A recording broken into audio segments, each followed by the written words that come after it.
Hello दोस्तों, आज हम the pale blue I movie को एक्सप्लेन करने वाले हैं, जो कि एक हॉरर थ्रिलर मिस्ट्री मूवी है, जिसको कि डायरेक्ट किया है स्कॉट कूपर ने। और यह मूवी ट्रू इवेंट से एक्सपायर है, जो एक novel the pale blue eye Louis Bayard के नोवेल पर आधारित है।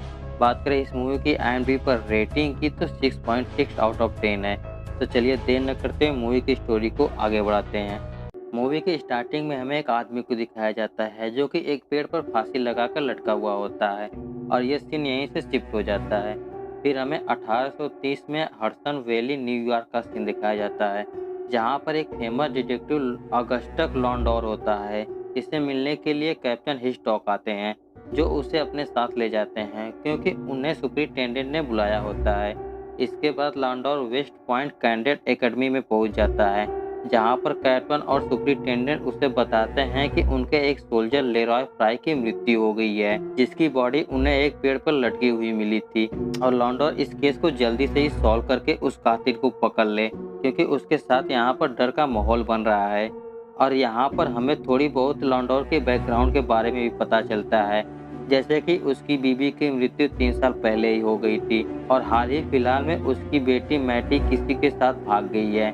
जो हमें स्टार्टिंग में लटकी हुई बॉडी को दिखाया गया था, वो बॉडी लेरॉय फ्राई की ही होती है। इसके बाद लॉन्डोर एकेडमी के हॉस्पिटल में डॉक्टर डैनियल मार्कस से मिलता है, जो फ्राई के बॉडी का पोस्टमार्टम कर रहे होते हैं। डैनियल उन्हें बताते हैं कि इसकी चेस्ट को बड़ी बारीकी से काटकर इसका दिल बाहर निकाल लिया गया है, और जिस तरीके से इसके चेस्ट को काटा गया है, उस हिसाब से इसको दिल को थोड़ा सा भी नुकसान नहीं पहुंचा होगा।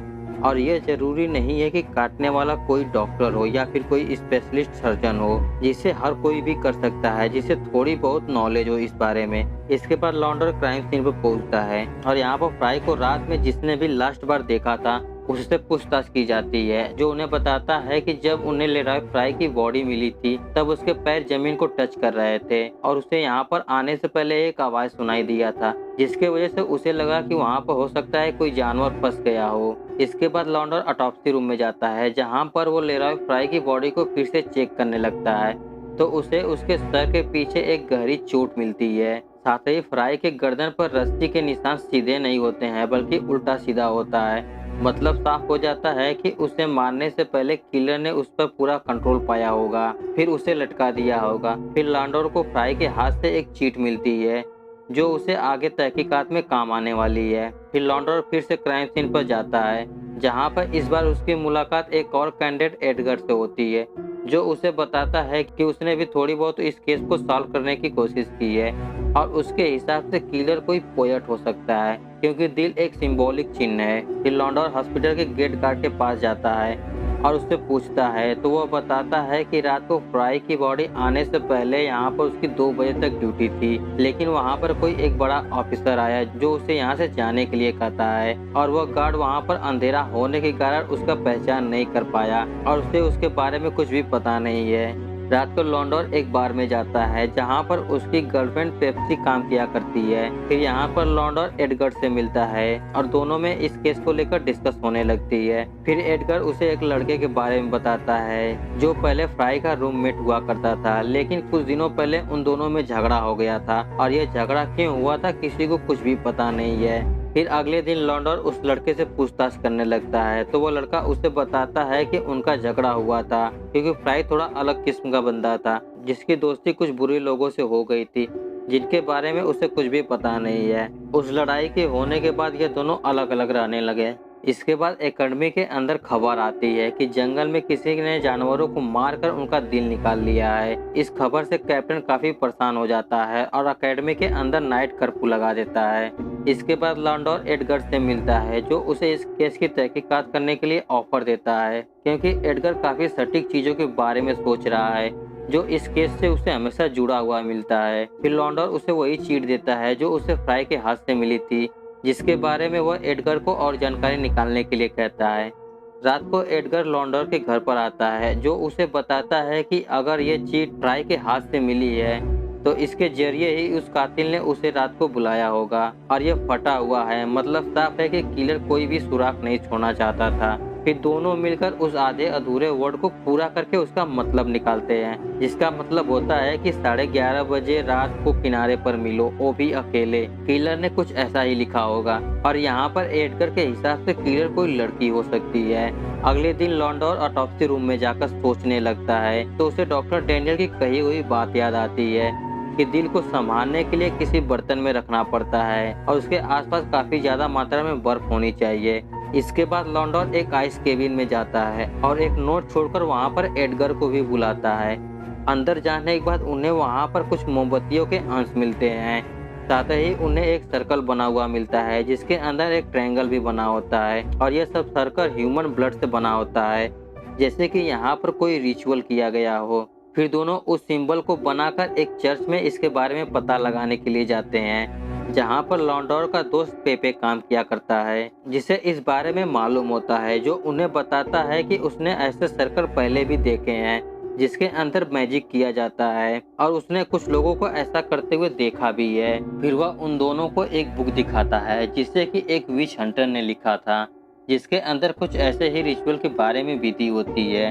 और इस किताब से एक और बड़ी खतरनाक किताब होती है जिसे कि एक हेनरी नाम के विच हंटर ने लिखा था, जिसने कि लगभग 700 प्लस विचेस को खत्म किया था और वो किताब अभी नष्ट हो चुकी है, जिसके अंदर बहुत सारे रिचुअल, खासकर इमोलिटी रिचुअल वाले विधि होते हैं और उस किताब को आज भी लोग ढूंढने की कोशिश कर रहे हैं। फिर लॉन्डोर एडगर को यहाँ पर एक काम देता है कि वो पता लगाए कि एकेडमी के अंदर कौन है जो इस तरह के रिचुअल का शौक रखता है, जिसके बारे में एडगर पता भी लगा लेता है कि शायद डॉक्टर डेनियल का बेटा आर्टिमस इस तरह के रिचुअल में शौक रखता है और एडगर उससे दोस्ती कर लेता है। तो आर्टिमस उसे अपने पार्टी में इनवाइट करता है। फिर एडगर उसकी पार्टी में जाता है जहां पर आर्टिमस के पास उसके दो और खास दोस्त होते हैं जो कि स्टॉल्डेट और वेलिंगर होते हैं। और यहाँ पर फ्राई को लेकर एक बात चलती है कि फ्राई का आर्टिमस की बहन लिया के साथ चक्कर चल रहा था। इसके बाद रात को लॉन्डोर अपने घर पर सो रहा होता है तो उसे एक नाइटमेयर आता है जिसमें उसकी बेटी मैटी अपनी प्यारी ड्रेस से ब्लड को साफ कर रही थी और वो काफी ज्यादा रो भी रही थी और वो लगातार गॉड से प्रेयर कर रही थी।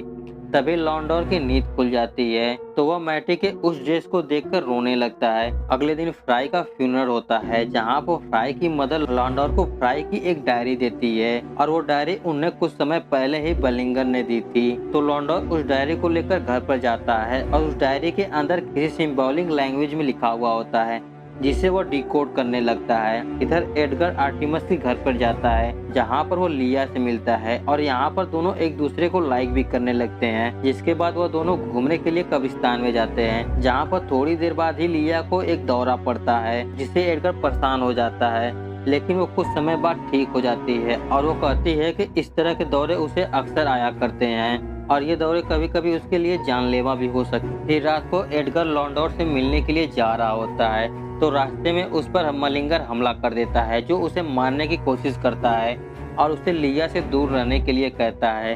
तभी वहां पर लॉन्डोर आ जाता है जो एडगर को बचा लेता है और मलिंगर को मारकर वहां से भगा देता है। अगले दिन उन्हें पता चलता है कि मलिंगर एकेडमी से मिसिंग है जिसकी सर्चिंग चल रही होती है। आगे जाने पर उन्हें एक शॉकिंग न्यूज मिलती है कि मलिंगर भी मारा गया है और उसकी बॉडी वहां पर हिल पर लटकी हुई है और यहाँ पर उसकी बॉडी को चीरकर उसका दिल बाहर निकाल लिया गया है। लेकिन इस बार यह तरीका बिल्कुल अलग ही होता है, जिससे पता चलता है कि यह काम किसी नौसिखिए का काम है क्योंकि पिछली बार बड़ी बारीकी से दिल को निकाला गया था। इसके बाद एकेडमी के अंदर डर का माहौल बन जाता है क्योंकि इतने दिनों के बाद भी कातिल आजादी से घूम रहा है। इसके बाद लॉन्डोर और एडगर मार्कस के घर पर डिनर पर जाते हैं यहाँ पर सभी थोड़ी बहुत बात करते हैं और यहाँ पर लॉन्डोर के पूछने पर डेनियल मार्कस बताता है कि उसकी बेटी को एक बहुत ही खतरनाक बीमारी है जिसके वजह से उसे अक्सर दौरे पड़ते रहते हैं और उसकी कभी भी मृत्यु हो सकती है। इसके बाद लॉन्डोर उनके घर में चुपके से तलाशी लेने लगता है। आगे जाने पर उसे एक ऑफिसर का यूनिफॉर्म मिलता है जो कि डॉक्टर के भाई की पुरानी ड्रेस होती है, जिसे देखकर एक बात साफ हो जाती है कि इस ड्रेस को पहनकर उस रात को आर्टिमस ही गया था जो हॉस्पिटल के गार्ड को वहां से भगा दिया था। अगले दिन लॉन्डोर कैप्टन और सुपरिटेंडेंट मिलते हैं जिससे उन्हें पता चलता है कि उनका एक और कैंडिडेट गायब हो गया है और वो स्टॉल्टेट है जो फ्राई का फ्रेंड भी था।